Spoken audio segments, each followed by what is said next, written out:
Saudações fraternais. O canal 144.000 Universos Paralelos traduziu esta obra da versão original em espanhol. Vale explicar que, para efeito de uma melhor pronúncia do leitor digital, foi necessário acentuar algumas palavras que, pelas nossas regras gramaticais, não possuem aqueles acentos. Apesar de haver uma configuração para a correção de pronúncia, esta é falha e não supre de forma satisfatória. Atentem para o conteúdo, e não para a forma.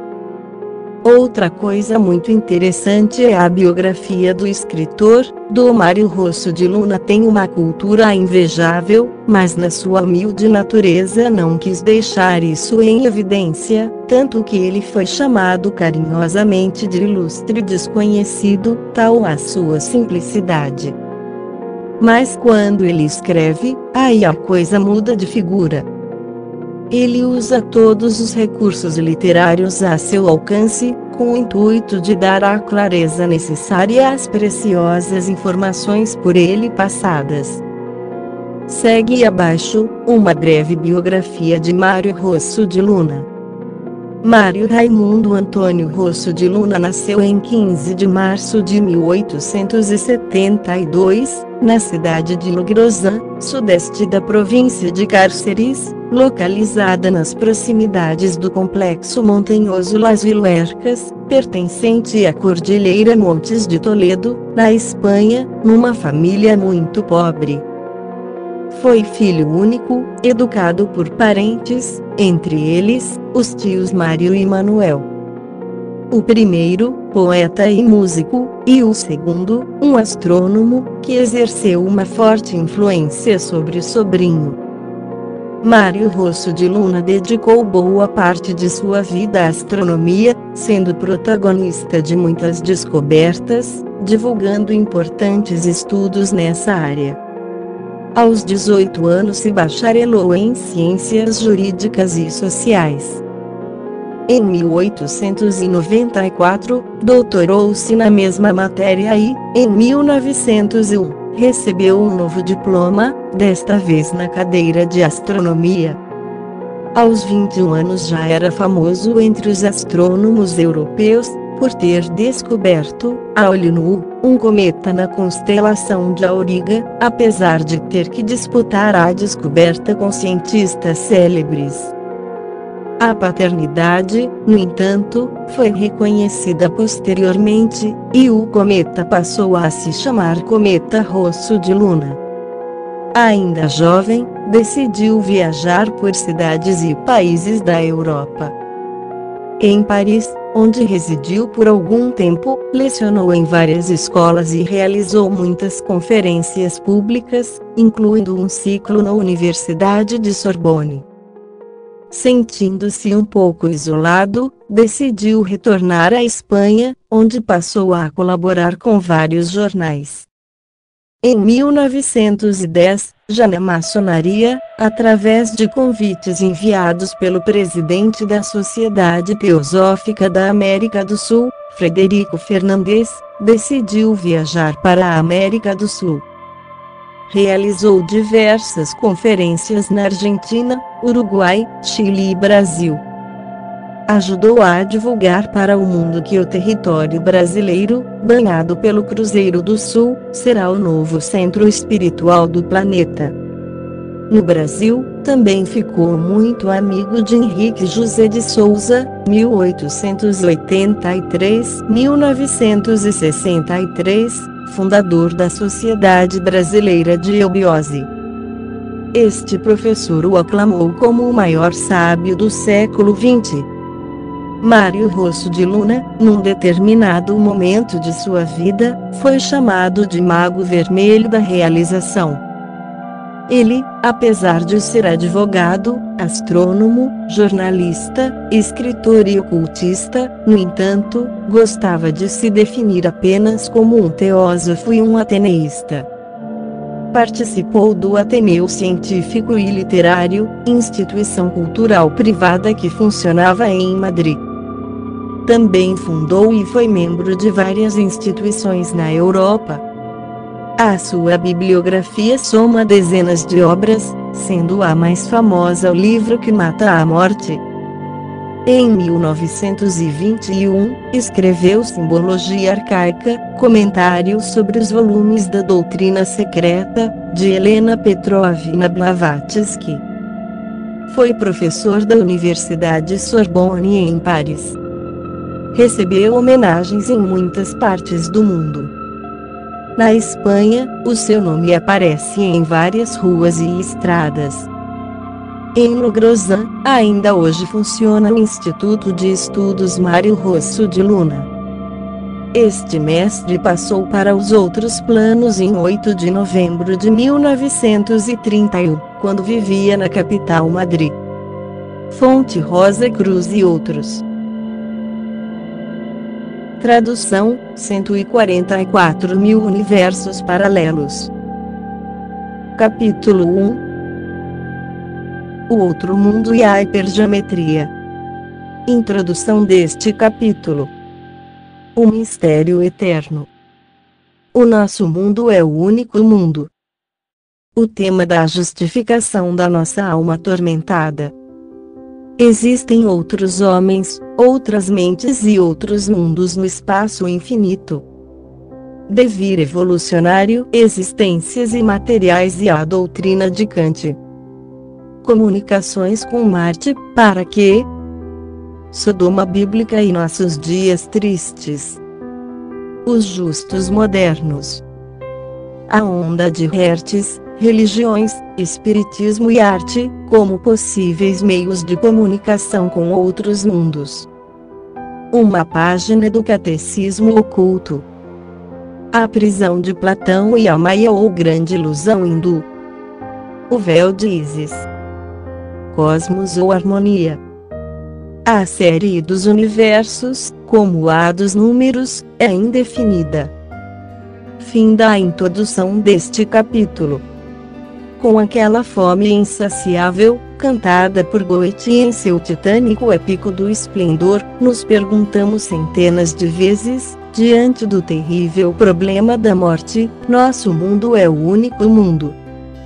Uma pergunta que não é galante, em suma, mas o tema wagneriano de justificação com a qual a simbólica Elsa de nossa alma atormentada bate com força às portas do desconhecido, em demanda do Lohengrin de sublime pátria e nome secreto, que deve chegar para fazer justiça às nossas torturas como rebeldes caídos, pergunta a que a nossa consciência psicológica, voz da divindade em nós que diria São Paulo, sempre responde. Com Lucrécio, sobre a natureza das coisas, não há dúvida de que no espaço infinito existem outros homens, outras mentes e outros mundos. Ou com esta outra frase, um compêndio de toda a nossa ciência positiva, para a unidade da matéria em todo o cosmos, evidenciado por análise espectral. Já a unidade de energia inteligente que preside o cosmos de acordo com as evidências de nossos cálculos e observações, corresponde necessariamente a uma vida suprema, um devir evolucionário universal e eterno, que nunca esgota sua policromia vital harmônica, nem nos milhões e milhões de estrelas que enxameiam como meros átomos no abismo cerúleo, nem no seio fértil de cada uma dessas estrelas em si mesmas. Tão arraigado está, de fato, esta ideia inata, o que diria Leibniz, na mente de todos os homens, que hoje já sentiram o mundo, o estremecimento do sublime ao simples anúncio de ter acreditado receber estranhos sinais de radiotelégrafo de Marte, nosso planeta vizinho. Comunicação com Marte? Para quê? Exclamamos, céticos, no primeiro momento. exigir de nossos irmãos ultraselenitas alguma perfeição guerreira que ainda não tivemos a felicidade de ensaiar, destruindo nossos irmãos na Terra com aquela operação mágica de que ele falava. Início da nota de rodapé. Para supor que em todo o sistema solar, diz nossa professora H.P. Blavatsky em sua doutrina secreta, não existir seres mais racionais ou inteligentes do que nós, é um dos maiores disparates do nosso tempo.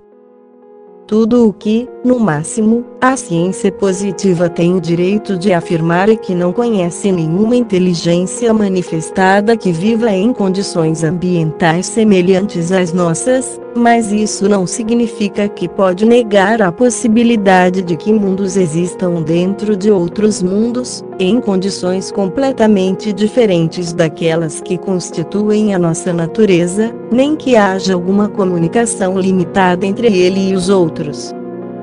Kant, o maior dos filósofos europeus, diz, com efeito, confesso que estou inclinado a assegurar a existência de naturezas imateriais no mundo, e a colocar minha própria alma entre essa classe de seres. No futuro, não sei quando, nem como, será mostrado que a alma humana permanece, mesmo durante esta vida, em conexão indissolúvel com todas as naturezas imateriais do mundo espiritual, e isso reciprocamente. Isso funciona sobre eles, e deles recebe impressões eficazes. Traume Eines Geisters por C.C. Massey, Prefácio do Espiritismo, Wortmann. Fim de nota de rodapé. O antigo Mahabharata, e com o que se diz que algum tipo de linha de vários quilômetros colocou exércitos inteiros fora de ação instantaneamente, para envenenar, talvez, os 1000 vezes infelizes mardanos com a virulência da nossa luta de classes, exigia uma cooperação harmoniosa, uma batalha em que lutamos como feras por um pedaço do miserável pão material, daquele pão que não é, segundo o Mestre Jesus, o único e eficaz, que se sacia a fome, pois o verdadeiro homem que protege a nossa fera física e que permanece quando esta morre, vive a primeiro da palavra de verdade e amor, que só poderemos encontrar novamente por uma arte das ciências altruístas.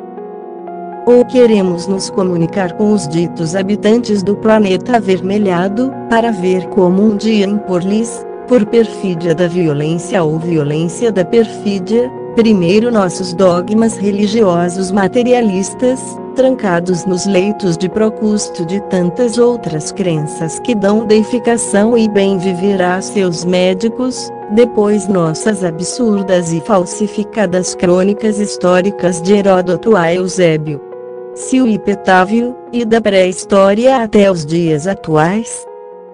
Ou, por fim, queremos plantar ali também, física, intelectual e espiritualmente, nosso eterno de jeito nenhum. Do clássico non plus ultra, com o qual a inércia da ignorância, ambição e hipocrisia, tenta nos acorrentar à rocha, como antes. O velho mito do Prometeu? Mas não. A Sodoma bíblica teria sido perdoada, se nela apenas 5 justos tivessem sido encontrados. O mundo hoje tem mais de 5.000 justos, que tornam perdoáveis, em todos os aspectos, filhos da ignorância egoísta, então que neste mundo, o que realmente acontece é que uma minoria perversa tiraniza, com as piores artes, uma maioria considerável dos aflitos, dos perseguidos, que tem fome do ideal e sede de justiça distributiva, seres que seguem os 3, tão fielmente quanto possível, preceitos definitivos do direito romano. Os fundadores de toda a ordem moral não puritana, a saber, o honesto viver, viver honestamente, o alterum non leadere, não prejudicar outro, e o sum quique tribuere, dê a cada um o seu. Os justos, por sua vez, tem, mais do que direito, o dever de um dia comunicar-se com os demais filhos resplandecentes de um cosmos que, etimologicamente, nada mais é do que harmonia, quer dizer, forma universal da justiça das esferas, que Pitágoras, tão belo como era também, ouviu. Os meios para tal comunicação não aparecem, no entanto, em qualquer lugar hoje.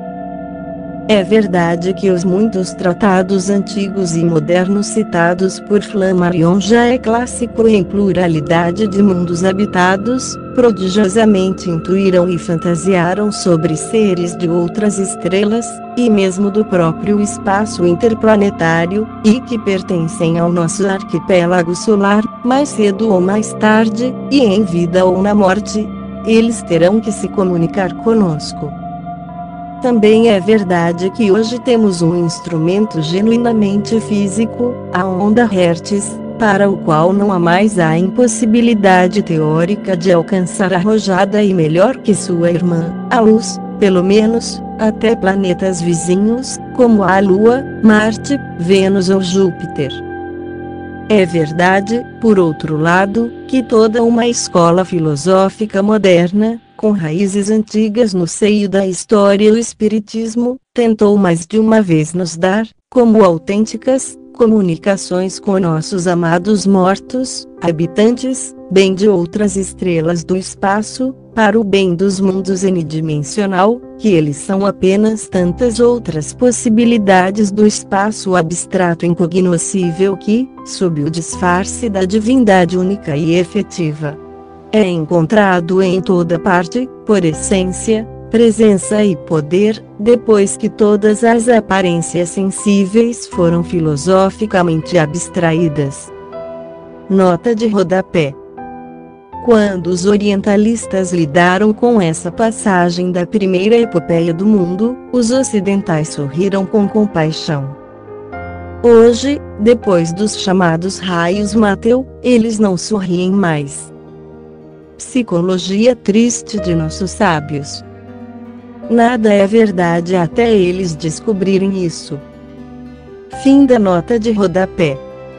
Também é verdade que todas as grandes religiões básicas, jainismo, brahmanismo, parcismo, paganismo, judaísmo, budismo, shintoísmo, cristianismo, maometismo, glorificou seus exaltados fundadores, como muitos outros, Tirtâncaras, Rishis, Zoroastros, avatares, Manus, envoys, filhos de Deus, sefirotes, etc., etc., admitindo, com admirável fé, a possibilidade de que o justo de todos os tempos, crença ou pátria tenha de falar com eles.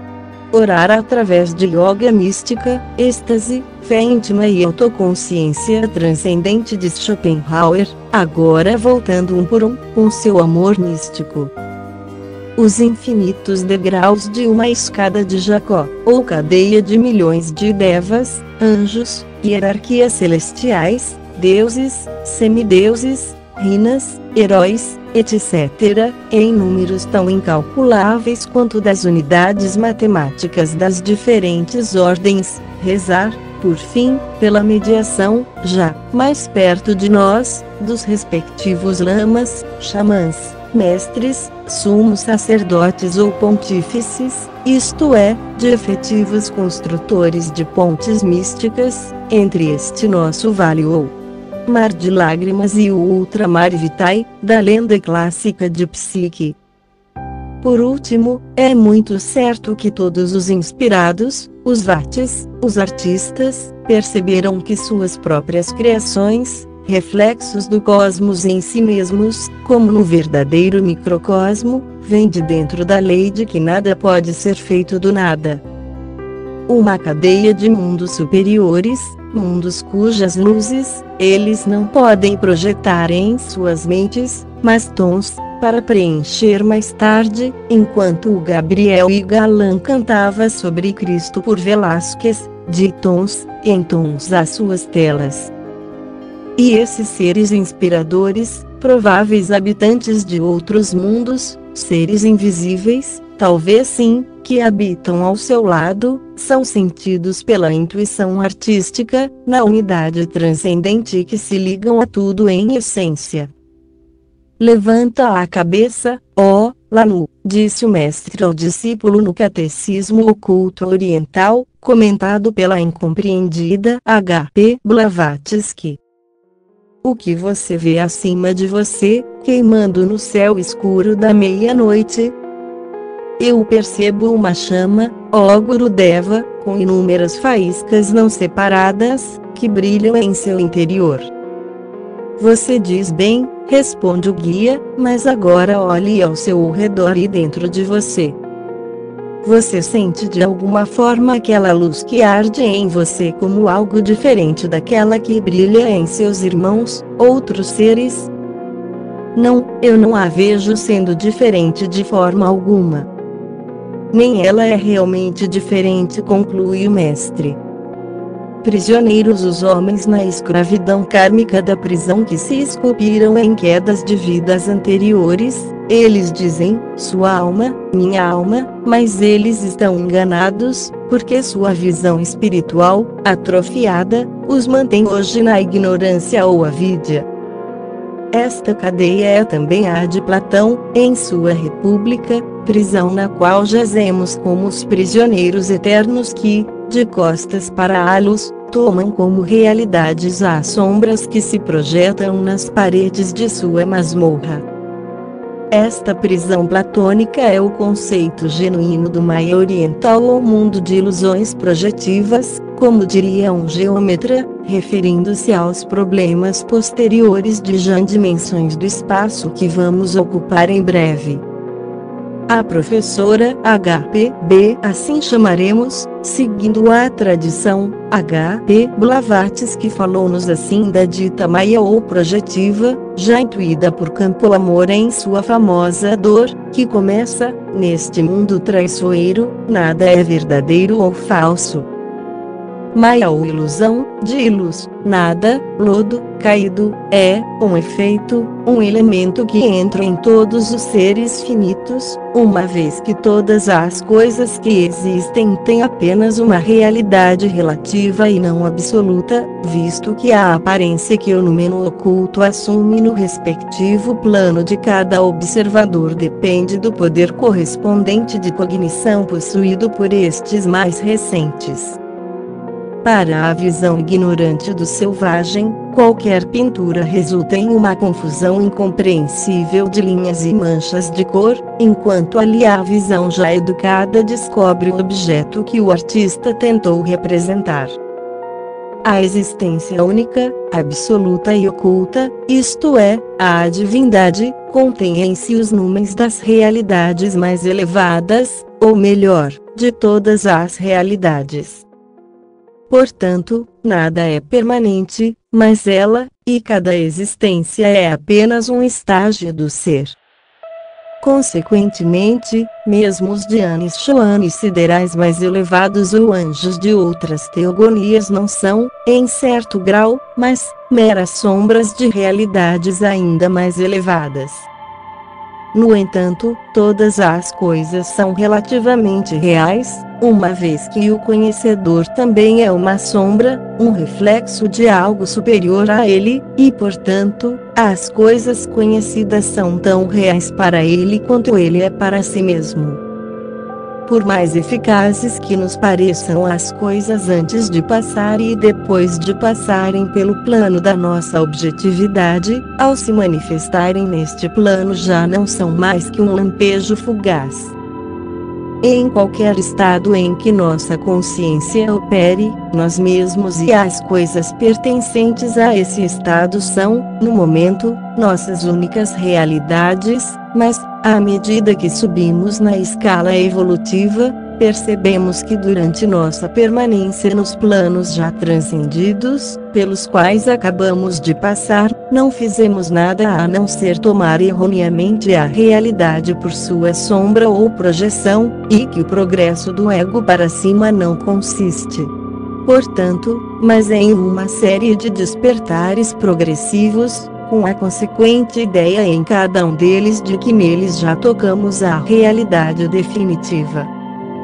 E que o progresso do ego para cima não consiste, portanto, mas em uma série de despertares progressivos, com a consequente ideia em cada um deles de que neles já tocamos a realidade definitiva. No entanto, bem dizer, somente quando nos submergimos no mar da consciência absoluta podemos dizer que toda Maya cessou.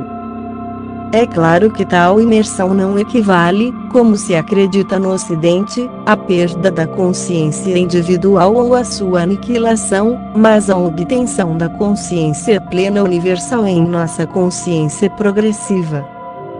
A mãe, ao idolatrar o filho, não perde a consciência, mas a amplifica, fundindo-se, por assim dizer, com o próprio filho. Mas seremos informados, podem outros seres no espaço agir sobre nós sem serem vistos? Nós nos perguntamos esta questão quando escrevemos nosso livro de pessoas do outro mundo.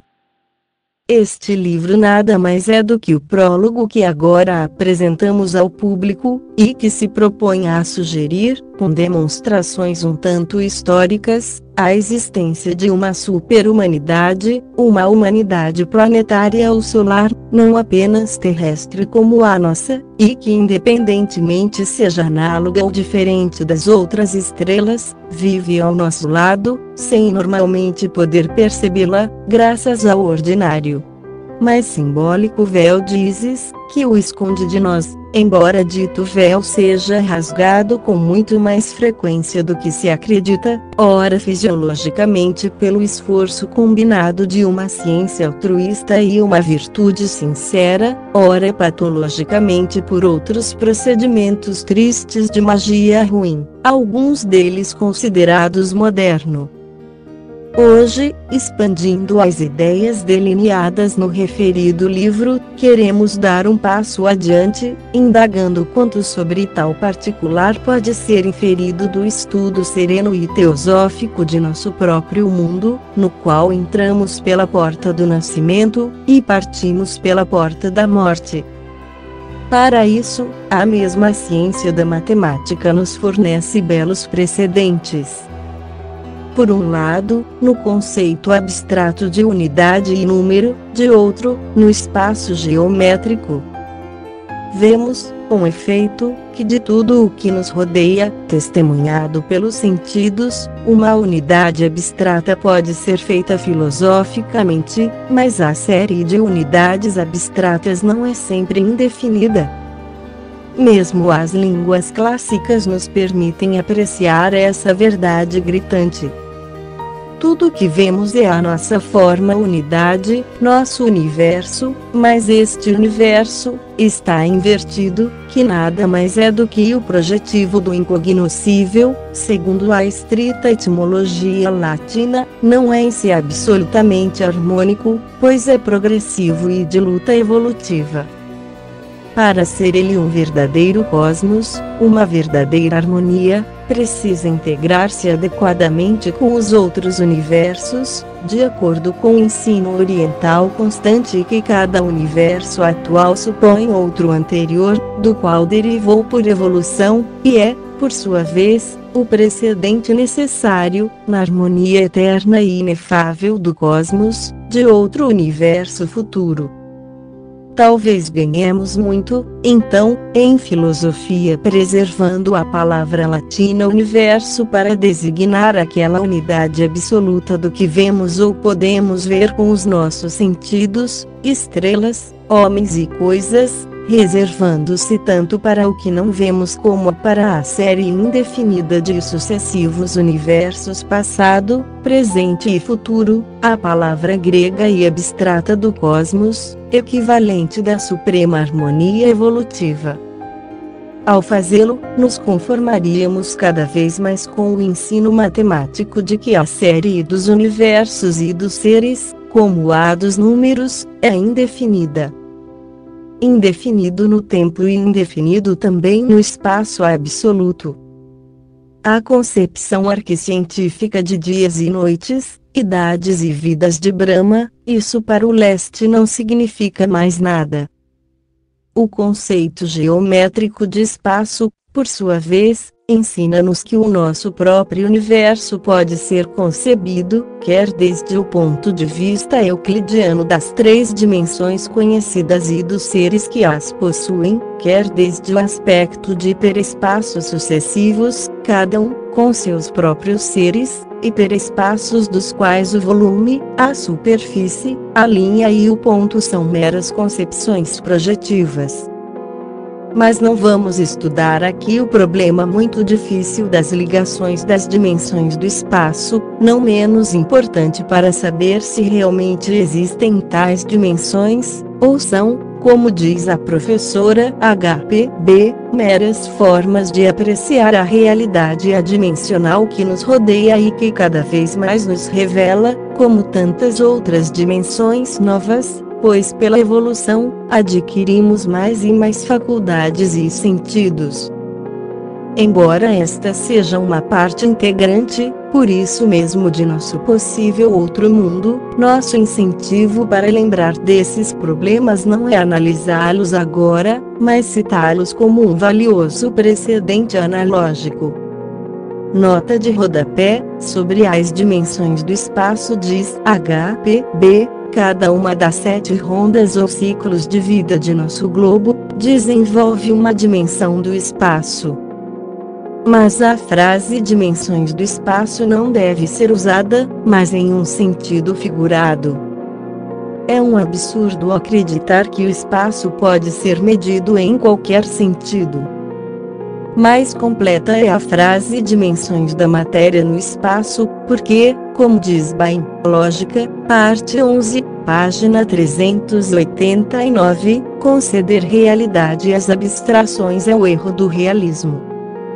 Assim, o espaço e o tempo são frequentemente considerados como existindo além de todas as experiências concretas da mente, em vez de serem generalizações delas em certos aspectos. Mas mesmo em tal forma é também uma expressão infeliz, pois, embora seja perfeitamente verdade que o progresso da evolução tem que dar a conhecer novas qualidades características da matéria, aquelas que já conhecemos são, na realidade, mais numerosas do que aquelas correspondentes às 3 dimensões. As faculdades ou, talvez em termos mais corretos, as qualidades características da matéria devem ter sempre uma relação direta e clara com os sentidos do homem. A matéria possui extensão, cor, movimento molecular, cheiro e gosto, que correspondem aos sentidos existentes no homem. A próxima qualidade que terá que desenvolver, e que poderíamos chamar de permeabilidade, corresponderá ao próximo sentido de clarividência normal, que o homem terá que desenvolver. Assim, quando alguns pensadores tenazes e profundos, como Zollner, Butlerov e o russo Wagner, imaginaram uma quarta dimensão para explicar a passagem da matéria através da matéria e a produção de nós em uma corda fechada em suas extremidades, o que eles realmente imaginaram foi a 6ª qualidade característica da matéria. Na realidade, as 3 dimensões pertencem a um único atributo ou qualidade da matéria, que é a extensão, e o senso comum se rebela precisamente contra a ideia de que, sob qualquer condição das coisas, podem existir mais dimensões do que as de comprimento, largura e espessura. A própria palavra dimensão pertence a um estado de evolução e pensamento, a uma qualidade característica da matéria. Como a ideia da matéria surgiu na compreensão humana, não foi possível aplicar tais medidas em mais de 3 sentidos, mas tais considerações não contradizem de forma alguma a certeza de que com o progresso do tempo e com a multiplicação das faculdades humanas, as características da matéria também se multiplicarão. A expressão repetida é, portanto, uma forma incorreta de se expressar, ainda mais do que a conhecida forma como o sol nasce ou se põe. Fim da nota de rodapé. Na verdade, como P. Barbarin diz em sua Geografia não euclidiana, toda a antiga geometria é apoiada pela hipótese improvável de que por um ponto em um plano pode ser traçado paralelo a uma linha, e apenas um, mas mesmo na época do grande geometrista grego, não só o famoso postulado era improvável, mas os matemáticos alexandrinos se preocupavam, séculos antes de Nossobolai, Riemann e Lobachevsky, com a falsidade do dito postulado. Desde que o estudaram, que mais tarde foi chamado de o impossível quadratura do círculo. Da mesma forma, então, que esses e outros matemáticos se rebelam. Eles protestaram contra o postulado de Euclides. Apesar de sua incontroversa realidade prática, vamos agora nos rebelar contra aquele outro postulado do positivismo eterno, que jamais poderemos demonstrar, e nos dê o tropo, que por um ponto qualquer uma das nossas mentes, você pode desenhar um paralelo real, realidade visível e uma só. Em outras palavras, que só o que é visto, ouvido, cheirado, provado ou tocado é verdadeiro, ou o que a mente pode deduzir do testemunho do sentido segundo o mais falso critério escolástico de nihil est in intellectum quod prius non fuerit in sensu. Não há nada no entendimento que não tenha existido antes. Ainda mais claro, que não há outro mundo além deste nosso mundo miserável. Para nos colocarmos na altura adequada nesta hiperfilosofia teríamos que fazer uma revisão total de tudo o que sabemos, perguntando-nos, quais geômetras que fundaram a hipergeometria, o que aconteceria se assumíssemos o falso aforismo positivista que parecia reinar soberano e sem rivais em meados do século passado, de que não há outro mundo senão este mundo. Perceptível aos nossos sentidos e dispositivos cientistas. Aliás, que o nosso protesto sincero contra essa humanidade, nunca esquecendo a sua origem divina, como uma emanação da qual é Anima Mundi, acreditou no tamanho absurdo positivista, para o qual nenhuma patente de invenção podemos reivindicar com tal questão.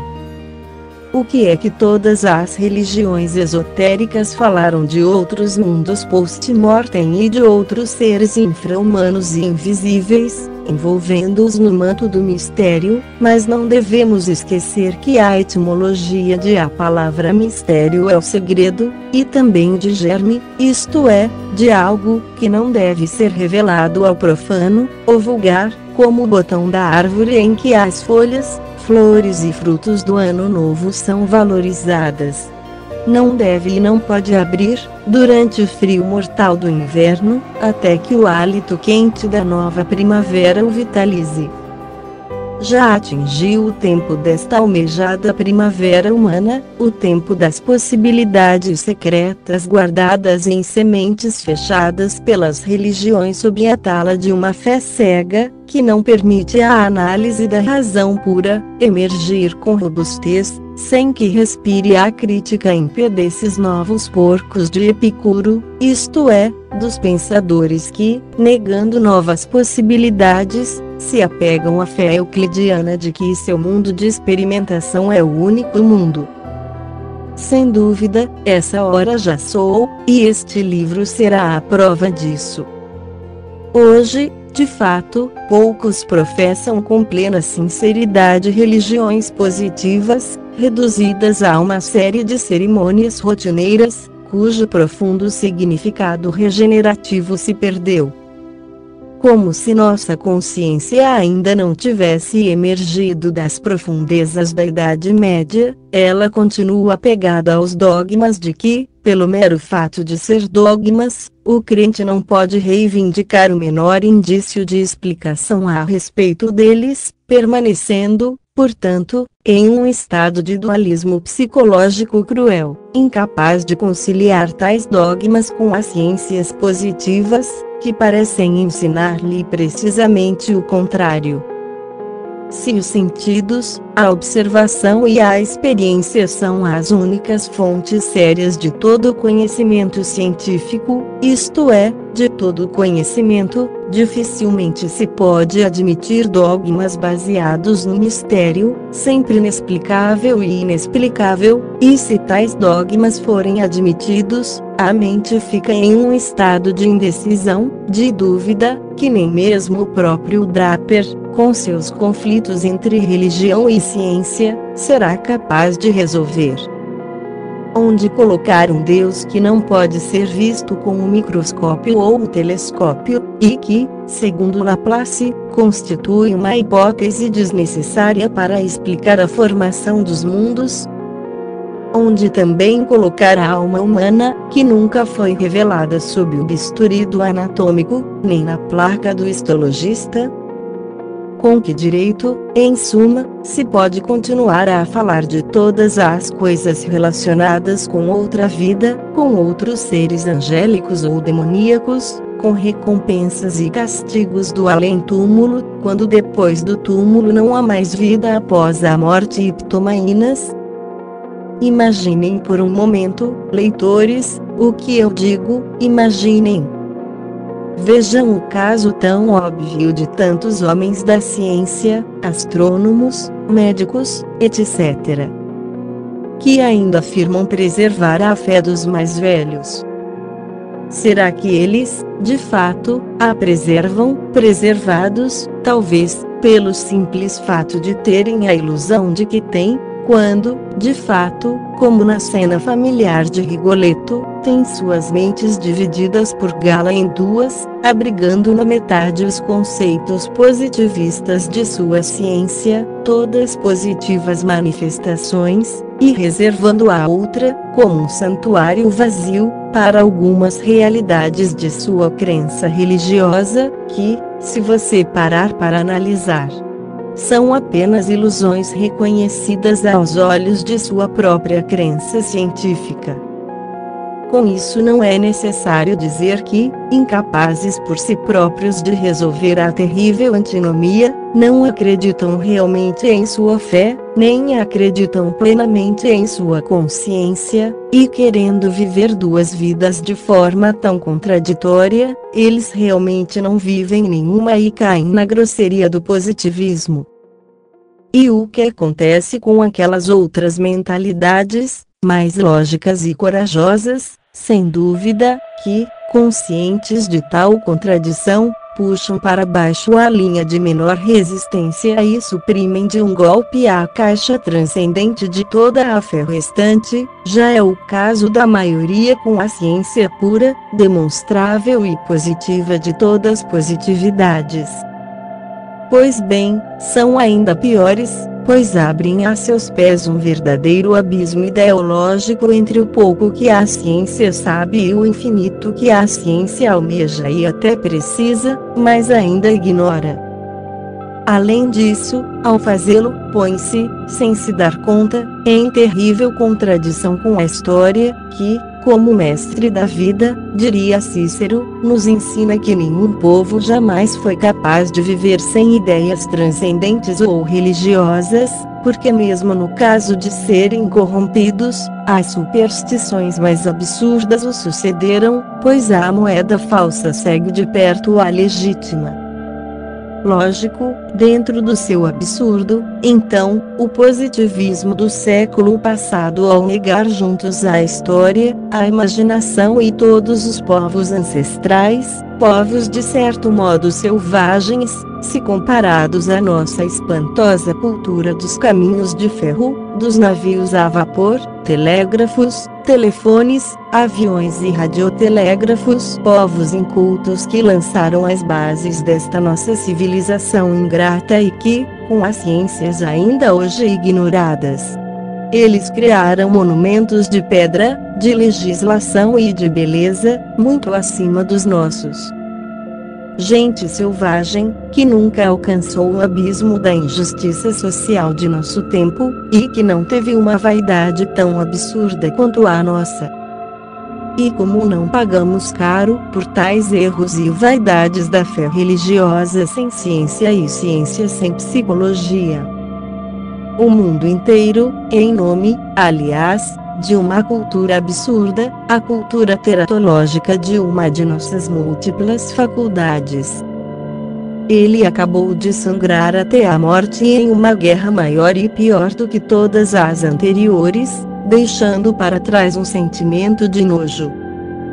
Folheando as belas ilustrações da conhecida obra Maravilhas do Mundo e do Homem, publicado recentemente em Barcelona, nos deparamos com as incomparáveis construções dos reinos diante das quais a própria Alhambra empalidece, com um texto explicativo que vai assim: os reinos eram uma cidade selvagem, com gosto requintado pela construção. Chegará o dia em que, contemplando as ruínas da Torre Eiffel ou da Catedral de Colônia, um futuro sábio exclama da mesma forma: os povos chamados cristãos eram ignorantes, com muita sabedoria para construir sem matemática. Pelo menos é assim que tendemos a pensar, no auge do nosso pedantismo, perante monumentos como os dos hindus, mexicanos ou egípcios, que desafiaram os séculos. Que justiça, aliás, será a ciência dos povos que nos deram a luz. Sempre ingratidão por quem nos precedeu no mundo, de acordo com o ditado que os deuses de nossos pais são nossos demônios. Mil problemas sociais, que se resumem em um que é, não mais o de filosofar como no passado, como os homens, mas apenas o de comer, como o irracional come, ou seja, pior ainda, já que os mesmos pássaros evangélicos e os lírios do campo nunca tiveram que se preocupar com comida e roupa. O castigo kármico é lógico, este nosso castigo, porque é a lei do destino que nunca o homem racional pode estar no nível do irracional, mas tem que se elevar acima, com uso nobre de suas faculdades, ou tem que cair abaixo, quando abusa delas, e que já estamos em muitos pontos, tocando o mundo animal, é bastante evidente para aqueles que têm uma visão filosófica do panorama atual do pós-guerra. Todos os ideais estão caindo. Eles não acreditam mais em nada, na religião como na política. Nada mais se espera, nada mais se ama, e um falso misticismo de Gorotes que tudo espera do acaso, do sobrenatural, do fenomenismo mais deslocado e degradante, espalha-se por toda parte. Os laços de família, amizade e ideologia comum nunca foram menos sólidos do que hoje. Nunca o mundo foi tão materialista como é hoje, e ainda assim tão pudico, frívolo e mediúnico covarde. Bruxas, lançadores de cartas, hipnotizadores, sugestionadores, ilusionistas, charlatães de todos os tipos, enxameiam por toda parte, em público e em segredo, nas favelas assim como nos palácios. Acredita-se apenas no absurdo, no incrível, e um fio de loucura coletiva, filha dos terrores apocalípticos da guerra e das misérias subsequentes, corre de parte a parte do planeta. Aqui as revoluções são ensaiadas, há militarismos e construção naval, existem ditaduras, não existem quase dois países que coincidam na menor orientação sobrenatural, com vistas a não viver de forma egoísta nacional, mas a viver propriamente humanamente falando. A mestra HPB já havia previsto tudo isso ao falar na doutrina secreta, as consequências que a ciência materialista do século passado estava fadada a trazer ao mundo ocidental, a mais terrível das guerras, disse ela, será necessária para a humanidade abrir os olhos e compreender que pelo positivismo cético e sensualista o mundo animal caminha em linha reta, porque a falta de ideais transcendentes, a deificação da matéria e da força bruta. deve fazer do homem o inimigo, o lobo do homem em vez de seu irmão e cooperador. A morte sucessiva de todos os ideais filosóficos relacionados com a divindade nativa do homem, com sua natureza superior e angelical, que é regida apenas pela lei moral e por aquele Deus interior de nossa consciência psicológica, inevitavelmente acarreta o íntimo desprezo por a lei natural e depois a lei escrita, que, melhor ou pior, tal desprezo pela lei entroniza o império da força em todos os tipos de relações sociais. E assim vimos os negócios mais augustos entre as nações descritos como papéis molhados, subordinando tudo ao resultado cego, ao choque brutal de armas, para, depois dele, ter que recorrer à força, a outros tratados não mais respeitados no foro interno nacional, do que todos os anteriores.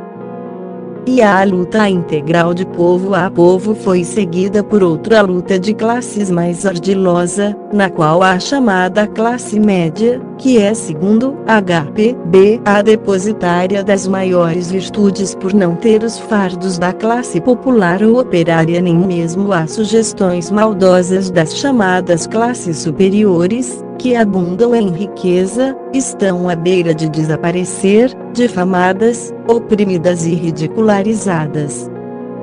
Finalmente, a fé sem ciência dos tempos medievais teve sucesso, uma ciência sem fé, uma ciência ímpia, não no sentido de que a piedade é geralmente atribuída por puritanos, mas a ciência de seja cruel, assim falou Zaratustra.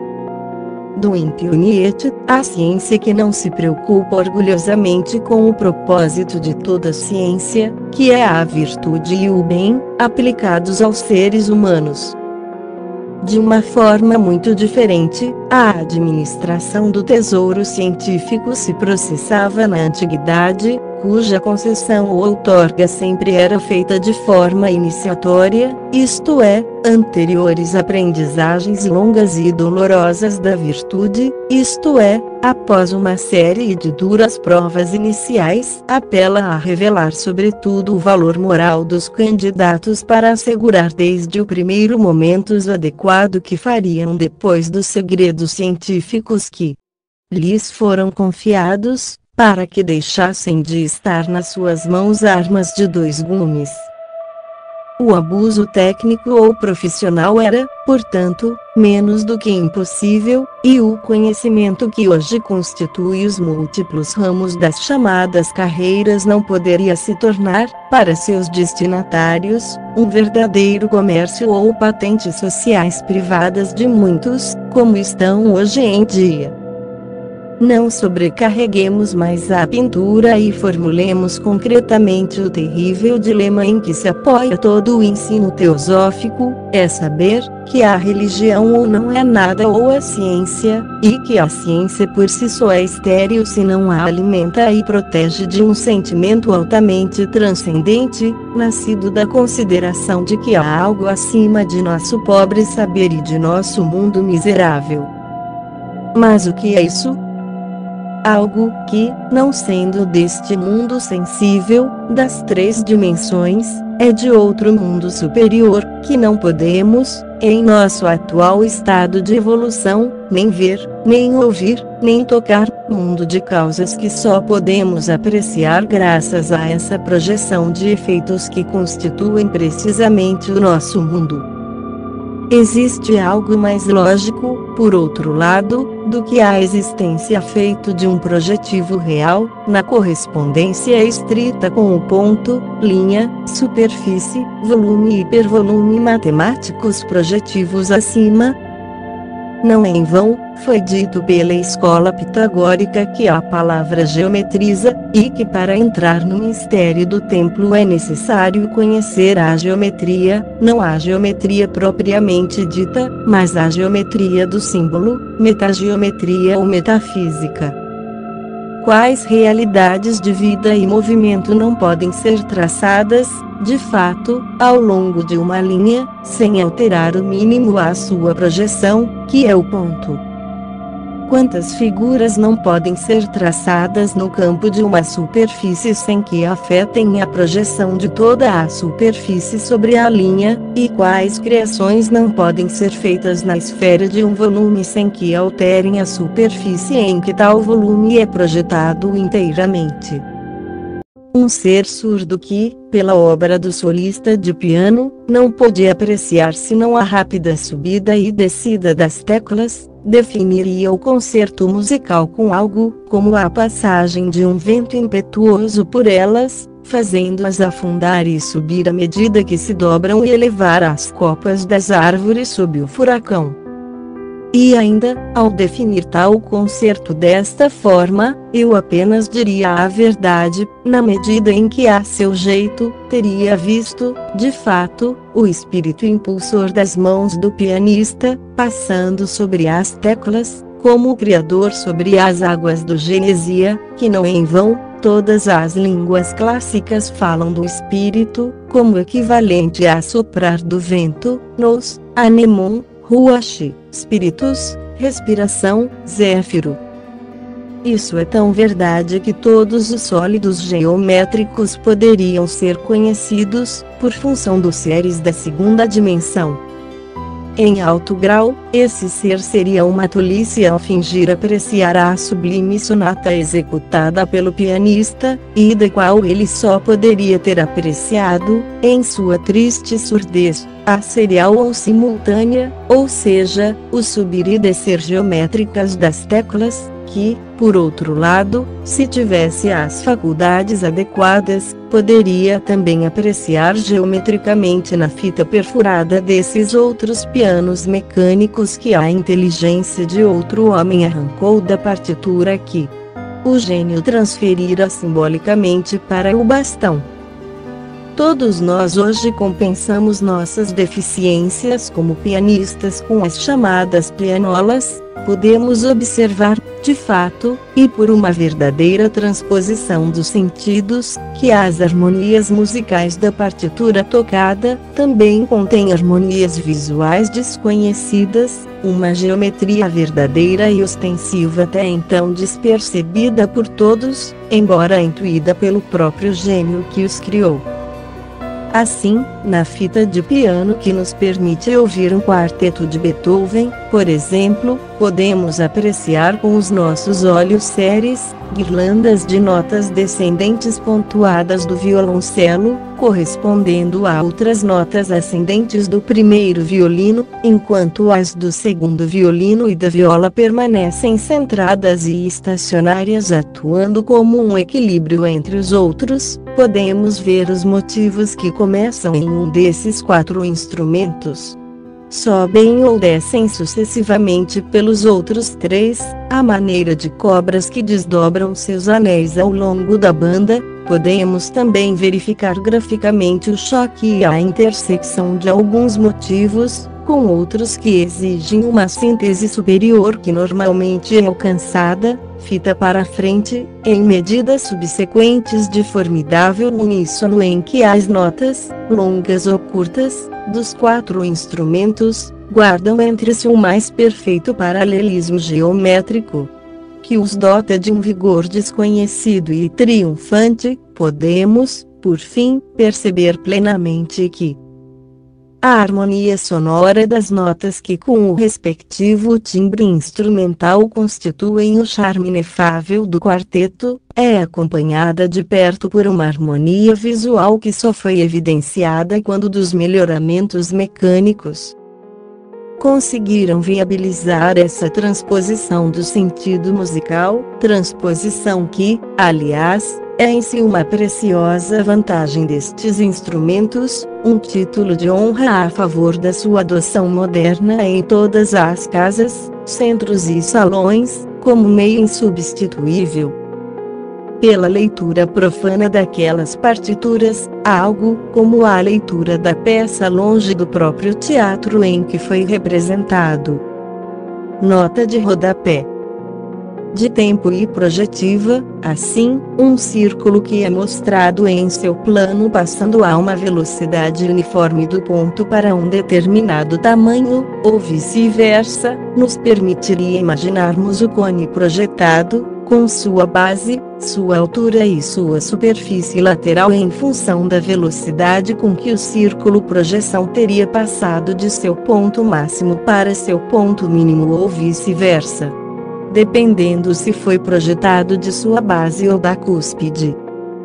Uma esfera com um diâmetro igual à base e à altura do cone, não seria diferente dela, mas porque, em vez de aumentar ou diminuir, como o referido cone, aumentaria e diminuiria de acordo com a conhecida lei trigonométrica dos senos e cossenos, enquanto um cilindro de base e altura iguais faria instantaneamente sua apresentação octogonal com um círculo de raio permanente em toda a unidade de tempo projetivo. E então desapareceria instantaneamente.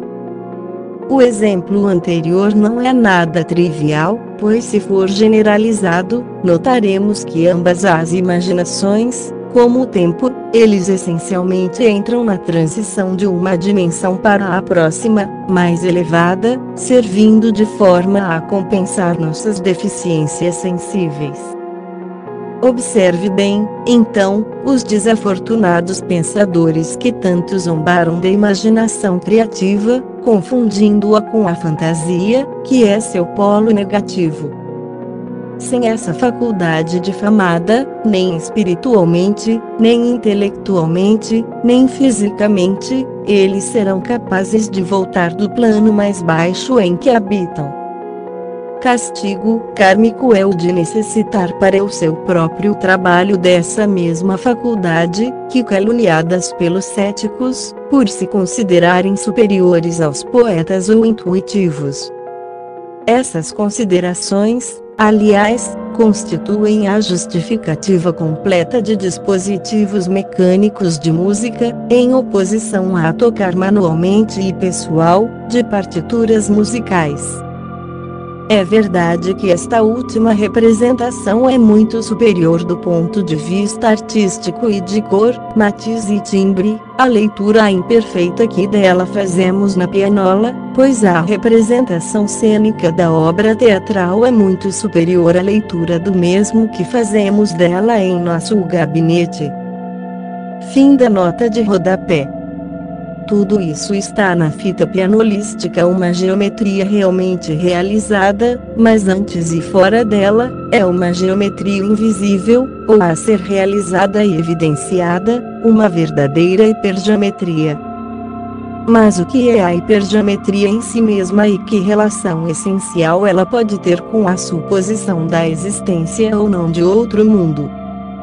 Esse problema merece um capítulo separado, mas não é menos verdade que essas duas últimas leituras ganham em intimidade, em conforto e no benefício da análise e do estudo crítico para essas outras audições em grupo. Em uma palavra, eles ganham em visualidade e geometria tudo o que perdem em acústica e prazer geral. Fim do primeiro capítulo.